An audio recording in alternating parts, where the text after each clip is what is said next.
2026 বিশ্বকাপে অবিশ্বাস্য এক রেকর্ডের নাম লেখালো মেক্সিকো। জানেন কি, পুরো ম্যাচের ভাগ্য বদলে গেছে মাত্র একটি ভুলে।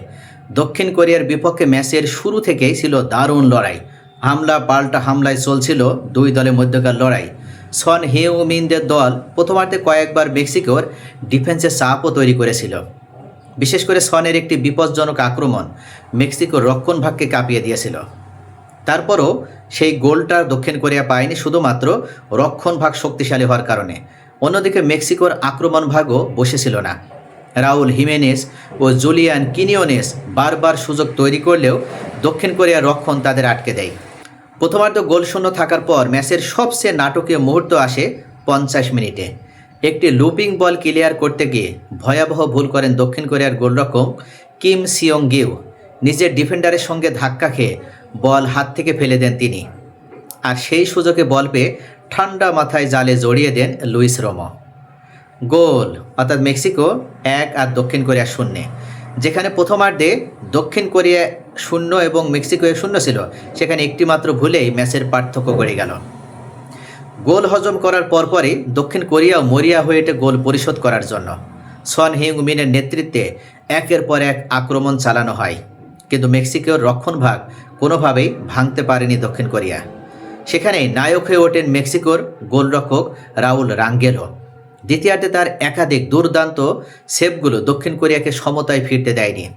ম্যাচের শেষ মুহূর্ত পর্যন্ত কোরিয়ানরা চেষ্টা চালালেও মেক্সিকোর রক্ষণভাগ ছিল অটুট এবং গোলরক্ষকও পাহাড়ের মতন অটুলভাবে নিজের প্রতি আস্থা ধরে রাখতে পেরেছিল। শেষ বাঁশি বাজার সঙ্গে সঙ্গেই উৎসবে মেতে ওঠে গোটা মেক্সিকো। 2 ম্যাচে 2 জয়, পূর্ণ 6 পয়েন্ট এবং সবার আগে নকআউট নিশ্চিত। এখন প্রশ্ন হচ্ছে, এবার কি সত্যিই তাহলে ইতিহাস গড়তে যাচ্ছে মেক্সিকো? রাউন্ড অফ 32তে মেক্সিকোর মুখোমুখি কোন দল হবে? আর মেক্সিকো কি তাহলে নকআউট পর্বে তারা জয়লাভ করার মাধ্যমে কোয়ার্টার ফাইনালে যেতে পারবে?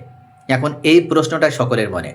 কিন্তু আজকে দক্ষিণ কোরিয়ার এই বড় বাধা তারা যেভাবে পার হয়েছে, তাতে করে সত্যি তারা এই আত্মবিশ্বাস নিয়ে পরের রাউন্ডে তারা যদি সেইভাবে নিজেদেরকে মেলে ধরতে সক্ষম হয়, তাহলে এবার মেক্সিকো হয়তো সেমিফাইনাল পর্যন্ত যেতে পারে বলে অনেক ফুটবল বিশেষজ্ঞ মনে করেন। তো প্রিয় দর্শক, আপনাদের কি মনে হয়, সত্যি কি মেক্সিকো এবার ফুটবলে, তারা যেহেতু এমনিতেই আয়োজক একটি দেশ, আর সেই হিসেবে তারা অ্যাডভান্টেজ নিয়ে সেমিফাইনাল পর্যন্ত যেতে পারবে? আমরা দেখেছিলাম দক্ষিণ কোরিয়াতে যেবার ফুটবল হয়েছিল, তারা আয়োজক দেশ হয়ে ঠিকই সেমিফাইনালে চলে গিয়েছিল।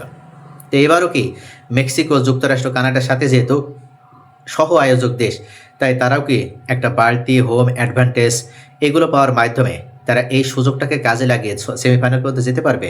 আপনাদের কি মনে হয়? আপনাদের মূল্যবান মতামত কমেন্টে জানান। সকলে ভালো থাকুন।